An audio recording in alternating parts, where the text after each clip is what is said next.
Një situatë shqetësuese është konstatuar me çmimin e barnave të rimbursueshme.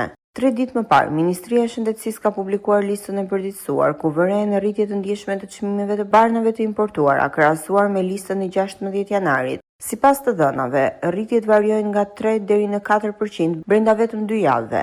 Cefazolina, një antibiotik i përdorur gjerësisht, ka pësuar rritje, ndërsa metformina për diabetin është shtrenjtuar për përdoruesit e saj. Rritje kanë pësuar edhe disa medikamente onkologjike, ndërsa barnet të tjera si Remsima dhe Cyclolux janë shtrenjtuar ndjeshëm. Kjo situatë prek drejt për drejt pacientët dhe buxhetin e rimbursimeve, duke rritur kostot për sistemin shëndetësor. Procedura e përllogaritjes së çmimeve ngre dyshime për mungesë transparence dhe abuzime të mundshme. Në këto kushte, Ministria e Shëndetësisë pritet të japë shpjegime mbi kriteret e ndjekura dhe përfituesit për këto rritje të ndjeshme.